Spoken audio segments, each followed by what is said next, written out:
Ladies and gentlemen, good day and welcome to the Shriram City Union Finance Q3 FY22 earnings conference call hosted by PhillipCapital India Private Limited. As a reminder, all participant lines will be in the listen-only mode.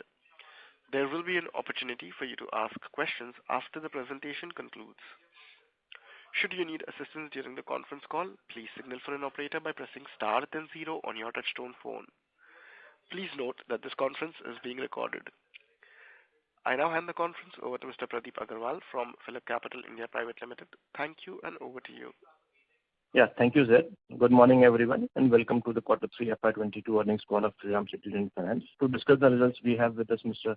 Y.S. Chakravarti, MD and CEO, Mr. R. Chandrasekhar, ED and CFO, Mr. Ravi Subramaniam, MD and CEO, Shriram Housing Finance, and Mr. G.S. Agarwal, CFO, Shriram Housing Finance, and along with Jason Ponde, Head Investor Relations.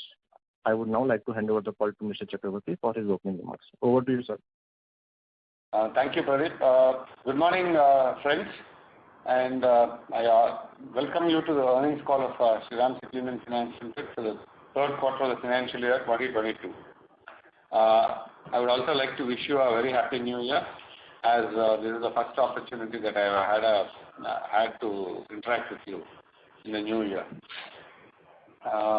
I'm sure you would have had a look at the financial numbers and the investor presentations that we have uploaded last evening. Okay, before I give you the details about our performance in the third quarter, I would like to briefly talk about the announcement made last month about the merger of Shriram City Union Finance, Shriram Transport Finance, and Shriram Capital into a single composite entity to be called Shriram Finance Limited. Today's earnings call is also the first opportunity for me to be able to talk to a larger number of our investors and analysts about this development, and I shall take it in order to explain the reasoning behind the merger plans. The merger idea was under discussion for a fairly long time within the group, but we could act on it only now after we had put in place a structure that is simple in constitution and should hopefully meet with regulatory approval. In order to arrive at an acceptable structure for the merger, the group ensured that the insurance and non-lending financial businesses were parked under a separate holdco arrangement, and that the intended merger would comprise only of lending arms plus that portion of Shriram Capital with stakes in these lending arms. As a result, the new company, Shriram Finance Limited, will have a promoter stake of 20.11%, and of the balance, Shriram Enterprises, Apex Partners, and PPG will together hold 16.7%. We of course have other esteemed and long-standing stakeholders as well with significant current holding in Shriram City, but I have mentioned these three investors because they either have a fairly major direct stake in Shriram City or in the holdco, or both. We would like to believe that all these valued partners will be with us for the journey which the Shriram Finance Limited will embark on. We count on their support as well as on that of the other stakeholders who have proposed their faith in the company. We expect several benefits to accrue to Shriram City from the merger. On the lending side, there would be easier access to the customers and geographies where Shriram Transport is a strong player, thereby enhancing cross-selling opportunities. Shriram City's customer acquisition cost for the augmented business would also reduce because of the established visions of Shriram Transport in these segments and geographies. Besides which, we would also be able to share each other's data. Further, a significant number of Shriram Transport customers are owners of small businesses, and this would present an opportunity to sell, to offer them MSME-oriented loans, a product specialization of Shriram City. Two-wheeler loans, an area which Shriram City has a dominating market share in the domestic lending landscape, and also gold loans would be offered across more locations. The addition of geographical markets would also enable the product suite of Shriram City to expand in a time frame shorter than earlier planned into locations hitherto unexplored and by the company. On the liabilities front, Shriram City would benefit from Shriram Transport's higher credit rating and successful efforts at raising debt from outside India. Advantages would be present while negotiating with domestic banks and institutions too, because as a standalone NBFC, both Shriram City and Shriram Transport compete for credit lines from the same set of bankers. The merger would enable Shriram Finance Limited to negotiate with lenders from a position of strength because of the size of the loan book, and of course also because of the dominance in products such as CV financing, MSME loans and two-wheeler loans. Borrowing costs therefore are expected to either decline or hold steady depending on the market and the regulators stance that the regulator is going to take going forward. Shriram Finance would be able to unitedly address the considerable number of fixed deposit holders of both companies without cannibalizing each other's deposit base. Significant opportunities exist in cross-selling products such as life and general insurance, since both companies currently in a limited way distribute these products. Digital initiatives undertaken by both companies would now be unified under a super app, which Shriram Finance will roll out, thus improving efficiency. Cross-selling of loans to each other's customers would deepen productivity in the merged entity. Simply put, Shriram Finance would have a much larger geographical and customer canvas to paint on. I emphasize here that Shriram Capital would merge into Shriram Finance with no baggage in the form of assets or liabilities.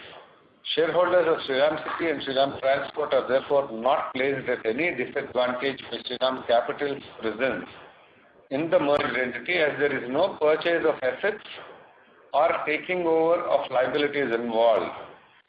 There is therefore no room for any holding company discount.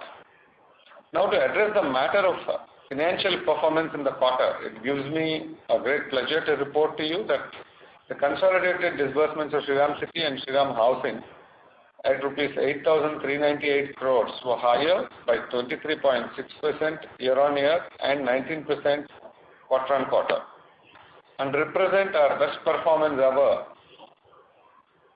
Consolidated AUM at 36,853 crores was up by 16.3% YOY and 6.3% Q-on-Q. Consolidated top line at rupees 1,860 crores grew 18.5% YOY and 8.5% QOQ. And consolidated net profit at rupees 322 crores was higher by 7% QOQ and 5.9% year-on-year. We have therefore sustained our performance in Q3 and will strive to close out the year on a good note as well. On a standalone basis, Shriram City disbursed rupees 7,630 crores worth of loans in the quarter, which is higher by 23.1% YOY and 18.8% QOQ. As I mentioned earlier, these have been our highest ever quarterly disbursements. Q3 was the festival quarter for us, so disbursements were led by two-wheeler, which grew by a whopping 54.5% Q-on-Q. Other products also performed well, and most hearteningly, SME loans grew almost 90% year-on-year and 8.4% quarter-on-quarter. We therefore think that the MSE segment, which forms the bulk of our loan book, has weathered the effects of COVID-19. Assets under management at 32,247 crores grew 13% year-on-year and 6% sequentially. Profit after tax at 293 crores grew 3.6% sequentially and 4.6% YOY. This PAT represents our highest numbers in 8 quarters. Our collection efficiency for the quarter was at 103%. The rule regarding the daily stamping of NPA, as promulgated by the RBI, did impact our gross stage 3 delinquencies, as they came in at 7.3% versus 6.86 in Q2. However, on a like-to-like comparison, that is without considering the new RBI rule, our stage 3 actually improved to 6.61% in Q3. This is an important variable to which I would like to draw your attention, and I would also like to emphasize here that our loan losses continue to trend at historical range between 2.5% to 3%. Credit costs were 2.79% in Q3 Net NPA as of December 21 stood at 3.98%. Also, we expect no major increase in our stage 3 number as we move into the next few quarters. In fact, we expect these numbers to trend lower over the midterm. Our branch network now stands at 986 full-fledged branches plus another approximate 500 feeder locations. Our manpower count is 26,920 employees. Our one-time restructuring levels at 315 crores was less than 1% of our AUM. And the COVID-related provisioning now stands at 511 crores. Our loan yields and net interest margins continue to be robust at 21.72% and 13.44% respectively. Pre-provision profits at 606 crores were the highest in more than 3 years. The quarter saw us continue to develop our digital products. Our express two-wheeler loans and contactless personal loans were introduced over the last 6 months, and we are happy with the results. In fact, in the business contactless express two-wheeler loan product, we have booked close to 18,000 loans in 2 months. We have introduced our online gold loan product on a pilot basis in some branches and are monitoring the performance. I'm also happy to tell you that we have now started disbursing gold loans in about 70 locations in Punjab, Haryana and Rajasthan, which we will probably in the next 3 months, we'll be covering our entire branch network in this geography. And currently, we have reached a disbursement volume of about, additional volume of about 10 crores in these 70 locations. On the resource side, we raised 5,660 crores in the quarter, and the average door-to-door maturity was 55 months. We carried a liquidity backup of 5,027 crores as at the end of quarter, and we possess sanctioned and undrawn credit lines of another 939 crores. There were positive developments on the credit rating from all the 4 rating agencies post the announcement of the merger. All the 4 rating agencies, CRISIL, ICRA and CARE Ratings, have reaffirmed the long-term ratings at AA and placed the ratings on watch with positive implication. India Ratings has revised the outlook from stable to positive and reaffirmed the ratings at AA. FD Ratings is from ICRA and is at AA+, and short-term ratings continue to be at A1+. Our subsidiary, Shriram Housing Finance, continues to keep up the good work. They have registered quarterly disbursement of 768 crores, their highest origination since inception. Assets under management at 4,606 crores grew by 47% YOY and 8% sequentially. Their cross-sell program called Grihapurti contributed significantly to their performance in the quarter. From 2% of home loan originations, Grihapurti now contributes 11% to quarterly home loan originations. Shriram Housing is now the most widely distributed affordable housing finance company in South India. Q4 will see the launch of Grihapurti in Gujarat. Shriram Housing's gross stage 3 at 1.49% was the lowest since March 2014. With this, I conclude my opening remarks, and now we are open to take questions. Thank you. Thank you very much, sir. Ladies and gentlemen, we will now begin the question and answer session. Anyone who wishes to ask a question may press star and 1 on their touchtone telephone. If you wish to remove yourself from the question queue, you may press star and 2. Participants are requested to use handset while asking questions. Ladies and gentlemen, we will wait for a moment while the question queue assembles. To ask a question, please press star and 1. The first question is from the line of Sanket Chheda from Batliwala and Karani Securities. Please go ahead. Hi sir, congrats on a very good set of numbers, particularly on growth. The numbers have been quite encouraging. My question is on the stage-wise movement. Now, even if we compare on a like-to-like basis as per the old reporting, the stock of stage 2 has gone up beyond the improvement that we see in stage 3. So I understand the 25 basis improvement in stage 3 would now sit in stage 2, But even adjusting for that, it has gone up 45 bips, one. And second, it says that there was no inherent improvement in stage 2 or inherent movement from stage 2 to stage 1. So any light on that? Yeah. So, good morning, sir. Actually, if you see the stage-wise movement, there is just improvement in the stage 1. Only stage 2 actually of 11.96 has gone to 11.97. In fact, it is on the same level. So stage 1 has come down by 0.45 and stage 3 has gone up. But basically, this is consequent to the RBI recognition. If RBI, the day-wise is nothing. So there is, if before calculating the staging as a 3 has actually has come down to 6.61. No, so I'm sir not seeing the numbers of the new classification at all. I'm saying even if we compare on a like-to-like basis, you have also reported what it would have been in case of old reporting. There I am saying the stage 2 number has rather increased.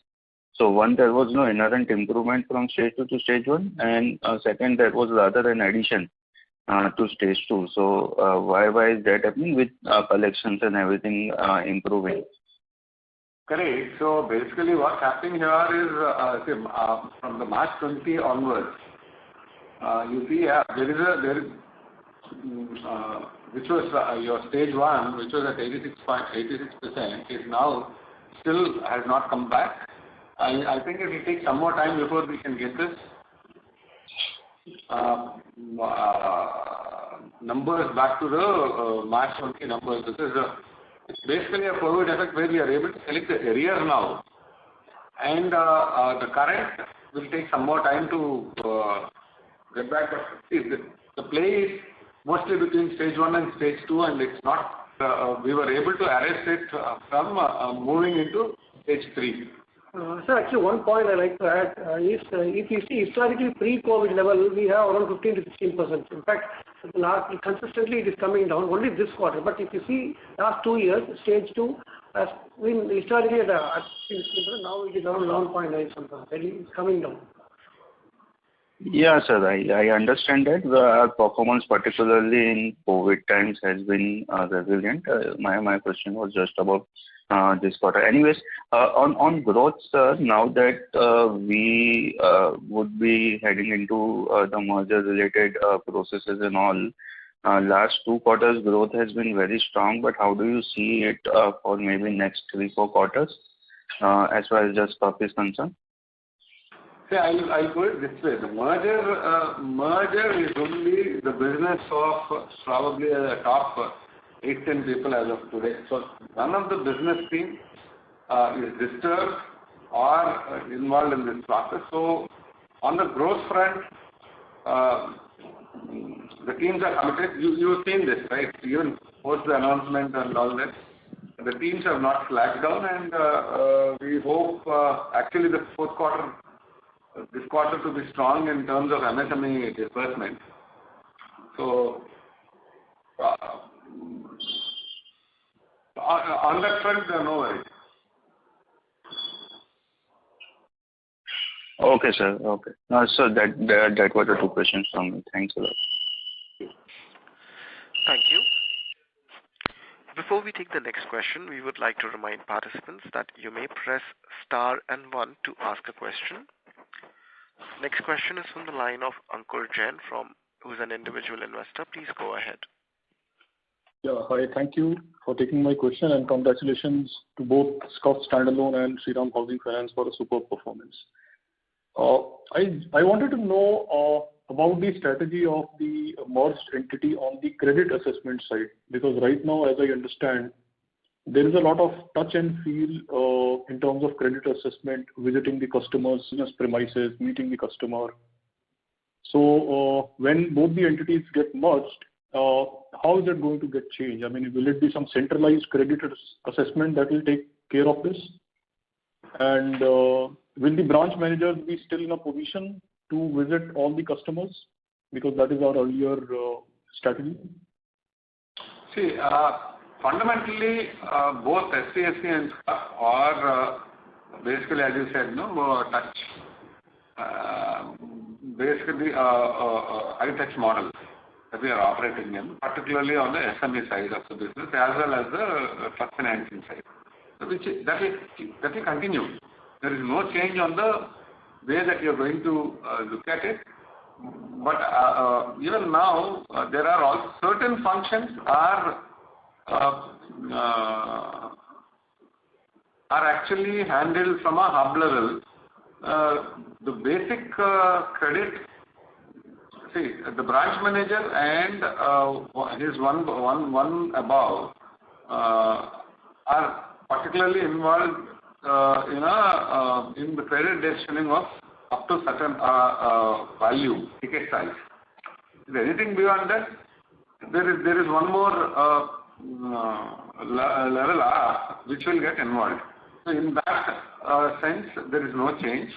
Only the documentation, cross-checking through bureaus or what if you need to cross-check through bureaus, the KYC validation, all that has already moved to a hub.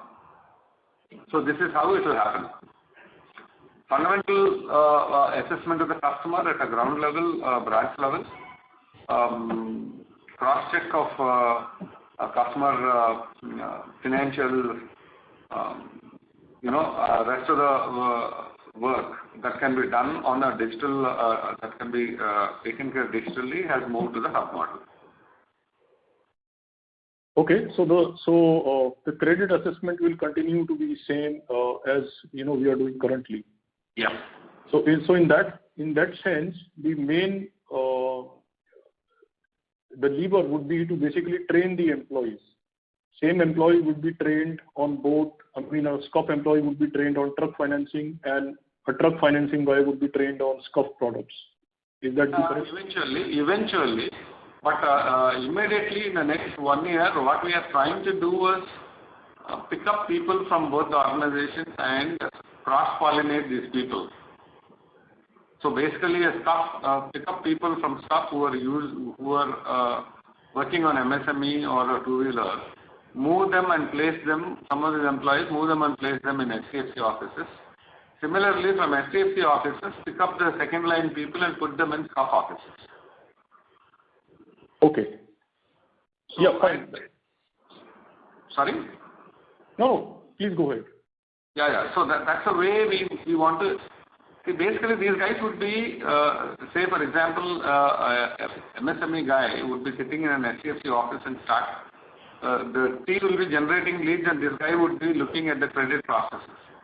So it's basically kind of an on-field training kind of a thing where this person, the SCUF guy, would meet each of these customers along with the HDFC guy and work along with this guy. So eventually, the people of both the companies would be equipped with, probably it will take about a year and a half before they can understand how this is being done themselves. All right. Thanks a lot. That's it. Thank you. Thank you very much. Next question is from the line of Chandrasekhar Sridhar from Fidelity International. Please go ahead.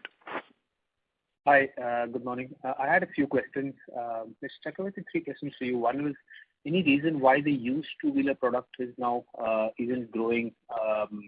Is there some recalibration which you have been doing? Because now we've seen quite some time of this business, and the NPLs pretty much seem to be where the two-wheelers are, but hasn't grown for a year. That's question number 1.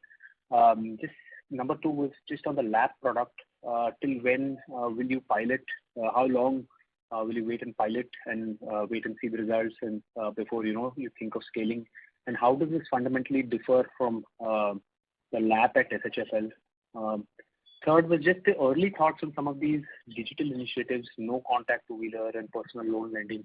I mean, fundamentally, our strength has been the touch and feel and trying to assess from front. How are the underwriting checks here different from what we do typically? And a couple of questions for Ravi. Just on SHFL, I noticed that the share of construction financing has been increasing, and it's actually it's gone up to about 260 odd crores from about 113 crores last year. Just what's the thought process around where do you want to see CF in this book? And the last was a glide path on cost to income at SHFL, because we have a reasonably large book right now, somewhat comparable to some of the peers. But the cost numbers just a glide path. Thank you. Ravi, you want to go first? I'll answer the construction finance bit first. Look, construction finance is not a focus area for us at this point in time. Construction finance area is more a feeder into the retail. So our strategy on construction finance is largely to finance builders from whom we can have a reasonable amount of retail offtake. Now, we have not been very successful in that because we have not done too much of it. Where we want to see the construction finance book is somewhere in the 5 to 7% range. And 5 to 7% of our total AUM would be the construction finance book. As of now, it's about 5%, which is and it's kind of stayed between 4% to 5% over the last 1.5 years. In terms of disbursals, it will be about 10 to 15% of our disbursals, but construction finance runs down pretty fast. As a product, we have our amort scheduled in such a manner that we take out most of our payments in the first 50-60% of its receivables. So essentially, these, even though we book these loans for 3 to 4 years, these run down in about 1.5 years. So that's, in a sense, our construction finance outlook. I don't think it will go beyond 7%, at least in the near future. So that's one. Two is, you asked me what is the difference in you asked what is the difference in SHFL LAP and the SCUF LAP. Actually, SHFL LAP is just a byproduct in the sense that because it's property, because the assessment process is at least the constituents of the assessment process are very similar to home loan assessment in terms of valuation, legal, etc. And because we have the infrastructure, whatever loans come our way, we do. We don't proactively go and look out for LAP. And that is clearly a domain of SCUF.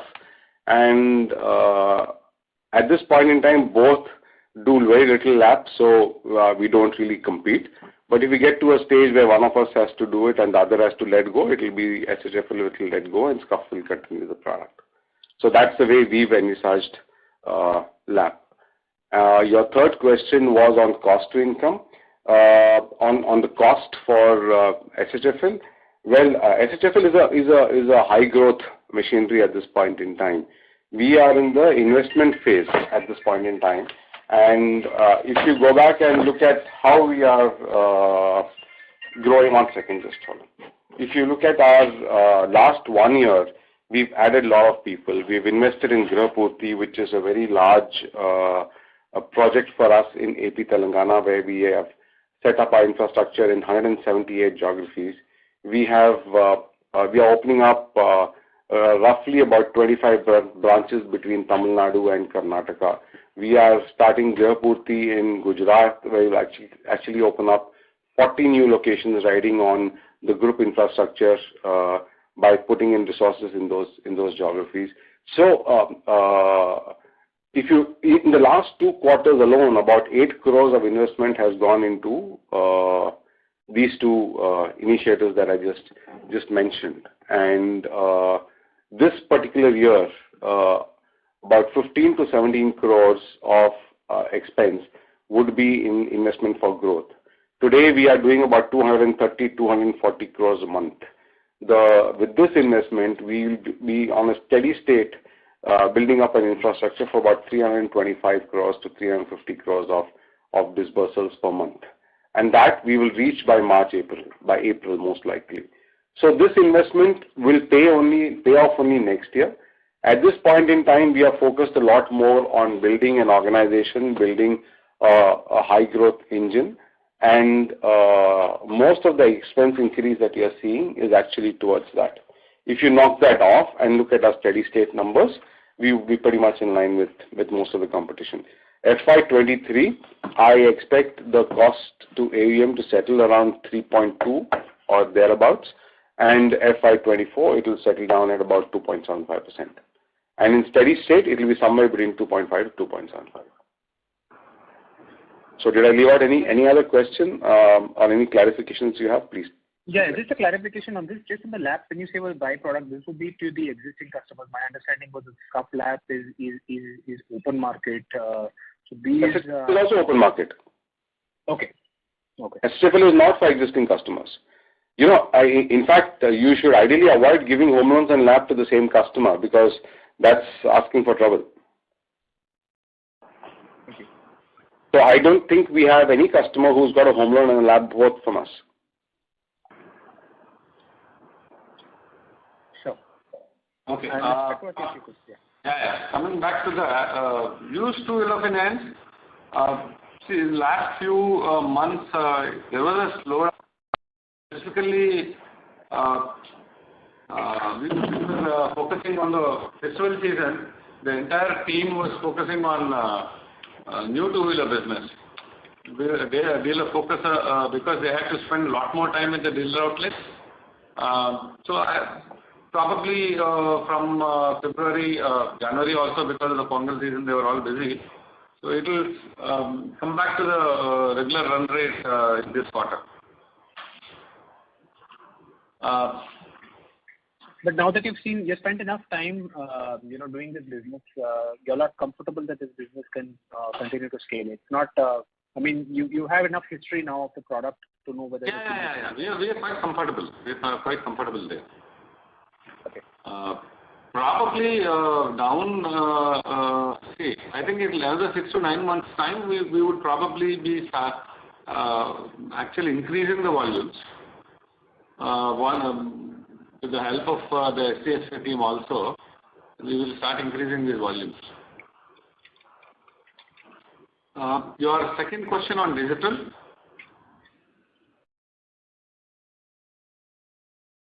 Hello? Yeah. So, can you just repeat your second point? I just noted it as digital.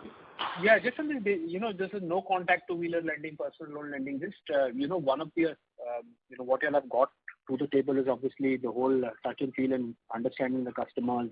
Exactly. So how does this underwriting checks differ from what we're doing regularly? I can understand with the fee.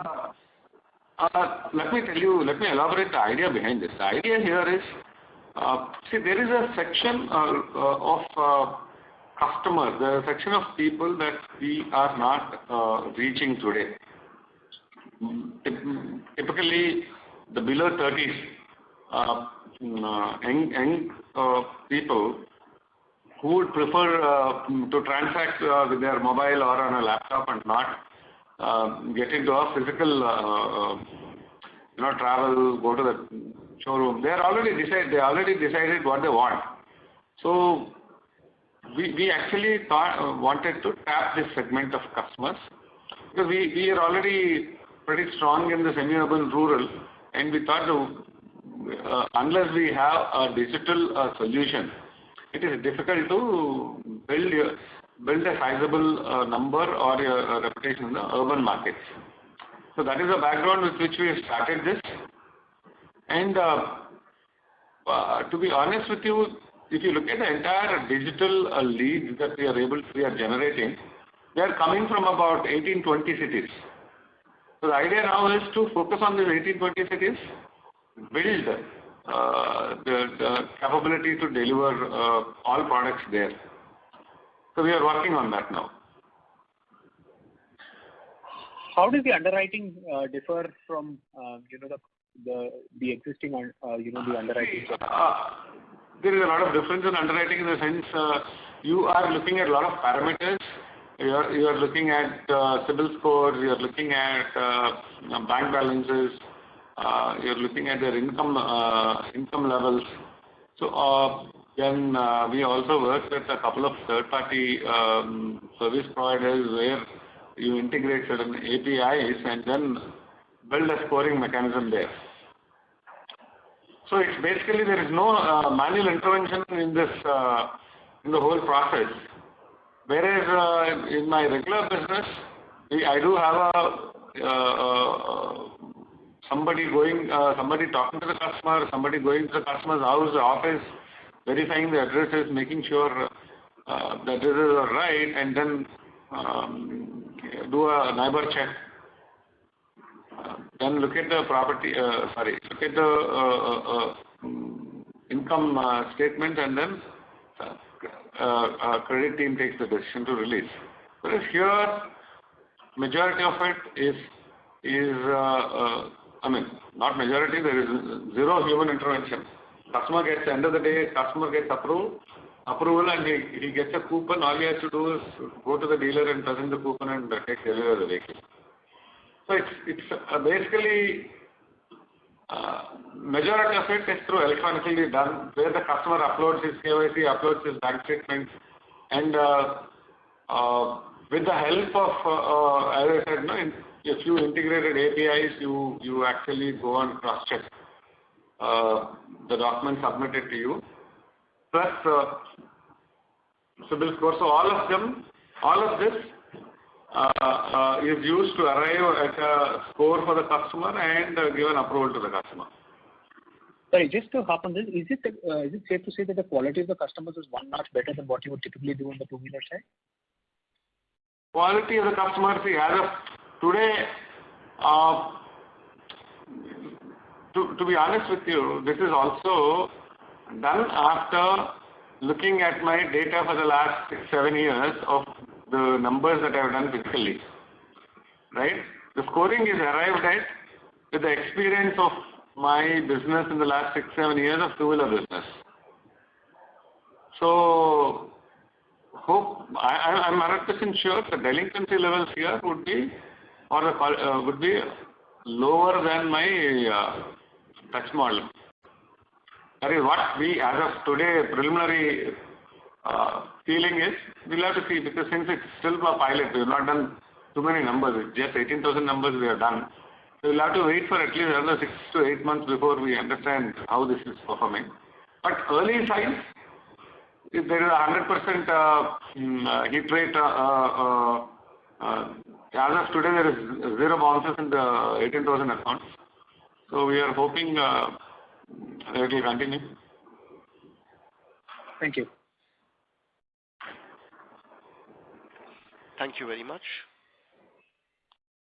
Anyone who wishes to ask a question may press star and 1 at this time.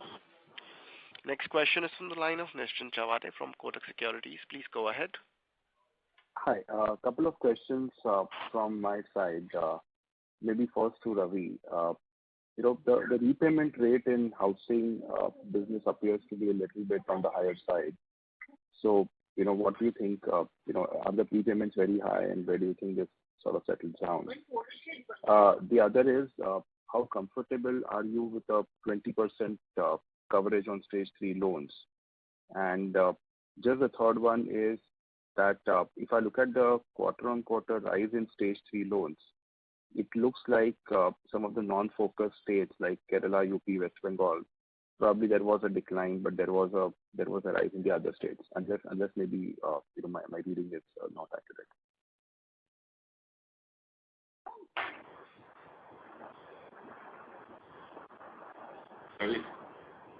Ravi sir? Yeah, can you hear me? Yeah. Okay. As far as the prepayments are concerned, there has been an increase in prepayment in this quarter primarily because of 2 large value loans which got prepaid. And these were loans which we have been trying to push out of the system, and because we didn't want those large value loans in our system, and that's why it seems higher. Otherwise, if you knock those 2 loans out of the system, we would actually be pretty much normal. Our average repayment rates is somewhere around 5.5% to 6% is the BT out rate that we have per annum, and that's pretty much par for the course. As far as what is the second question? Non-focus state. As far as the NPAs are concerned, no. In fact, if you look at our overall NPAs, they have dropped from where they were in March to by about 4 crores or thereabouts. It was about 66 crores in March and it's about 69 crores now, but by and large static. We have a few sticky accounts in the old book which we are struggling to resolve, which hopefully will get resolved this quarter. But there has not been any significant rise in the non-focus states that you're talking about. For example, in the east, it's been fairly static. In the west, it's been fairly static in that sense. And even in the non-focus states of UP and a few others, not much has increased. In fact, we've actually, in our investor deck, which is on our website, we've actually put out a slide which gives you the stage 3 in our focus states and non-focus states. So if you look at it, they have been fairly static, and even the performance of the new book in these non-focus states has been pretty good. The maximum that you have is about 0.6, 0.7% GNPA in the non-focus states. So no concern there at all. And happy to report that our growth in the focus states has been significant. Roughly 90% of our disbursal now comes from the focus states, so which are running at about 0.27% NPA. GNPA. That was my question, right? That your performance on the non-focus state, and I was exactly referring to that slide. Seems to be at least on a quarter-on-quarter basis seems to be better than the focus state. So is it something to do with the fact that you had a couple of sticky delinquent accounts which affected this quarter? Or? No, sorry, I didn't get it. You're saying that our performance of the focus state seems to be better than the non-focus states, right? The other way around. No. If you go back and look at my my focus states, stage 3 is 0.91. No. And the non-focus states stage 3 is 10.28. And in fact, if you look at my stage 3 in the last quarter, my focus states stage 3 was 1.13, and that's dropped to 0.91 this quarter. My stage 3 GNPA last quarter in non-focus states was 13.61. That's dropped to 10.28.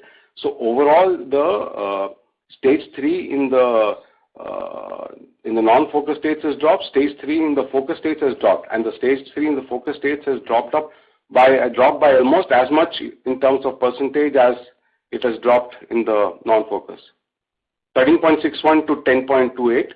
And 1.13 to 0.91. So in terms of percentages, it's almost the same. Sure. And so we don't have an issue in it.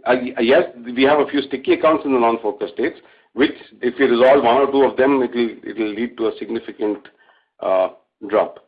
But overall, on the portfolio front, our focus states continue to perform well. Our new book continues to perform well, and it's only for example, take East. Out of the 69 crores that I have, East contributes to 21% of 21 crores out of the 69 crores. And I hardly have 3% of my AUM in the East. I'm still sticking on to East largely because if I exit the East, then I will struggle to even collect this. So I would rather be there, do a little bit of business there, and collect these outstandings. And you knock off this 20 crores from my NPA, that's 1/3 gone. That's about 0.6% overall gone. So out of the 1.5% GNPA that I have. So it's only these few specific geographies where a few sticky accounts are creating an issue. But otherwise, I think, look at the new book. New book is about roughly 4,000 crores now. And that's running at 0.28% GNPA. So it's a good story emerging, and on the focus states, 0.91%, I think I will take it any day. Sure. The ECL coverage of 20%, are you comfortable, or you think this kind of... So 20% is largely because, one, we are also providing for the RBI circular staging at 15%. Now, averaging out, it works out to 20. Otherwise, on the regular stage 3, my provisioning is about roughly 23%. And that's sufficient because these are all, as I said, out of 69 crores, only about 10 crores is the new book, and the balance is all the old book. And new portfolio is performing brilliantly in terms of, recoveries, in terms of ability to sell properties and recover your money. So we really don't think that we will need anything more than this. And two, overall, I'm actually 1.4% provided on AUM, which at this point in time is among the better ones in the affordable housing finance companies in terms of provision to AUM. Perfect. So as I understand this, the broad policy is that all the loans which are sort of, true stage 3 loans, you will provide at the ECL rate, and all those loans which kind of fall into NPL category, which are a part of stage 3 now, you will probably provide at the RBI rate. That's right. Okay, sure. If I can squeeze one or two questions on SCUF. Yeah. One is, your stage 3 coverage for SCUF is down, I think mostly in the business loans. Is this because of a very similar sort of a policy that, the stage 3 rise because of RBI definition, you'll probably provide at a lower rate?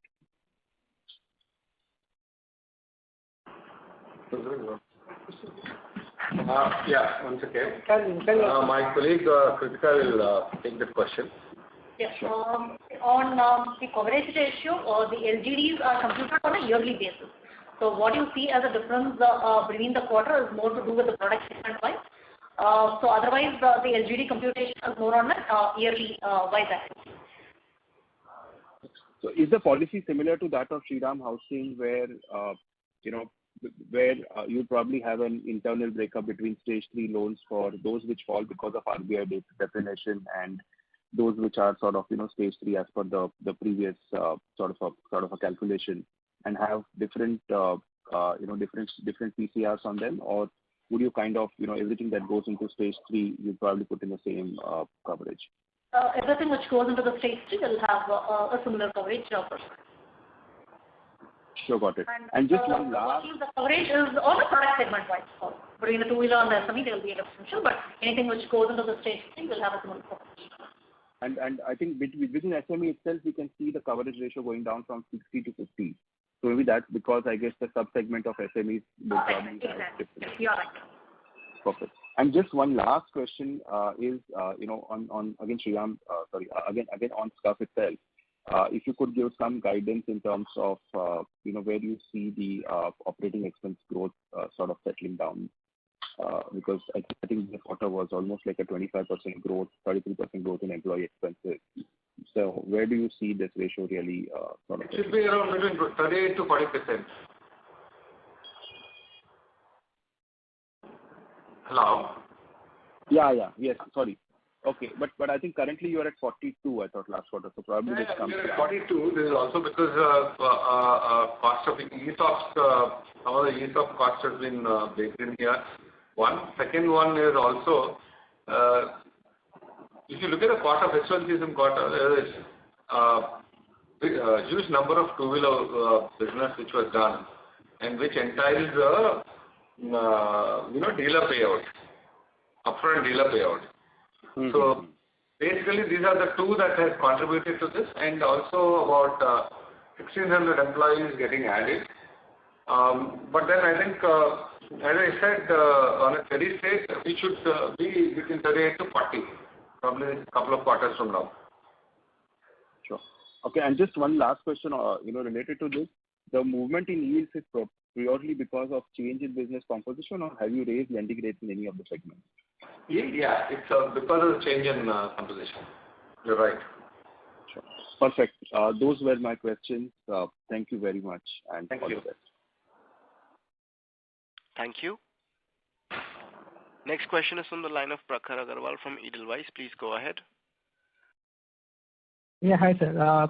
Three sets of questions. First, more fundamental from understanding basis. When I look at the RBI circular, essentially it was based on a rule-based provisioning, while for ECL or India's we are more from a behavioral aspect perspective. So in that sense, why would our at least these numbers will reflect, stage 3 rise will reflect because of RBI rule, or is that there is a convergence between gross NPA and stage 3 in our case? Sorry, we are not able to, your voice was not very clear. Can you repeat that again? Sure, sir. So I was talking more from a fundamental perspective. Now is it clear? Yeah, please. So I was saying when I look at RBI rule, it was more to do with a rule-based provisioning and a rule-based framework.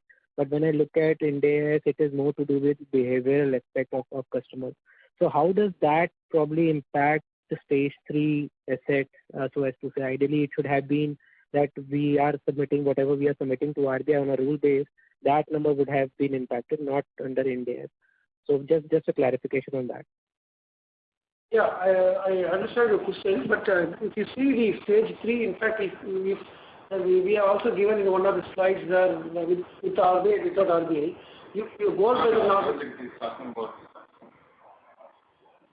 Is your question, Prakash Kritika here?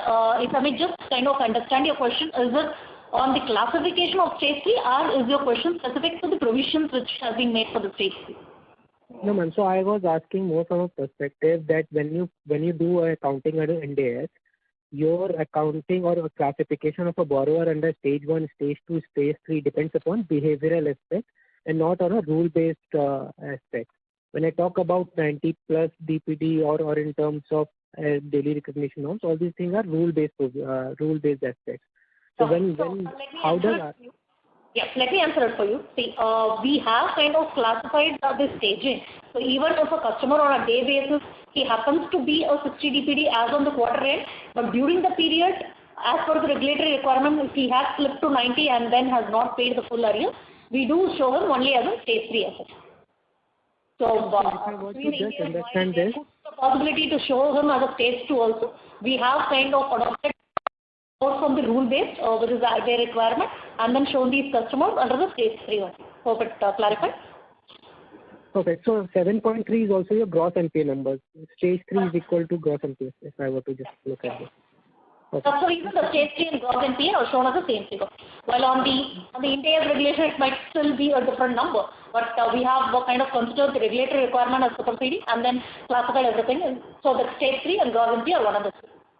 Perfect. Now the second related question to this is when I look at your coverage ratio in stage 3, now given the fact that all these customers that essentially we are dealing with will have a volatile volatile earning component, and to that extent for them to clear 4 EMIs or probably to that extent upgrades will be relatively difficult. So do you anticipate that this sort of coverage that we were maintaining earlier would ideally go up for under new RBI regulations, or probably we are okay with 47-48% sort of number?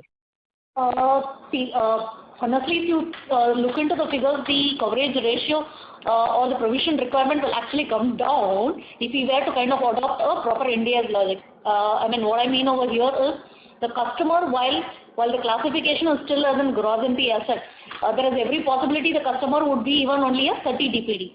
So I don't think there is a requirement per se to increase the coverage ratio from where we are right now, close to about 50%.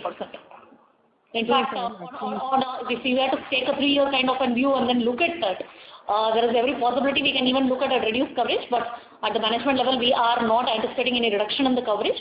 But I mean, the 50% which has been there historically in the range of about 50% should be adequate enough to take care of the stage 3. Sure. Then the third is on small business, so business loans. So what is unsecured portion of our, if at all there is, what is the sort of unsecured portion in our business loans? On the SME book? Yes. Close to about 15% is the unsecured portion. And what would be yields on that? Sorry? What will be lending yields on that portion? Yields? Lending yields for unsecured MSME portion. What MSME portion is about 18% unsecured. Unsecured. So ma'am, just a follow up on this, when I look at few competitors who are operating in a similar geography, for unsecured portion, for a secured portion, they are lending at around 24-25%, and for unsecured lending, we are charging 18%. Where is the disconnect in this? I mean, the lending rate of 24 pertains to a two-wheeler, not a MSME loan.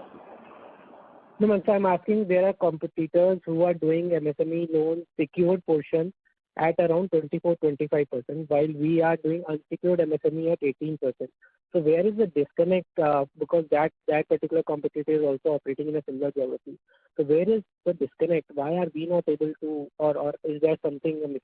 See, let me put it this way. The rates vary on the ticket size and the customers you do. If somebody is doing at 24% and 24-26% MSME lending, the ticket sizes will be 1 to 3 lakhs. Whereas for us, the ticket sizes range from 2 lakhs to close to 50 lakhs.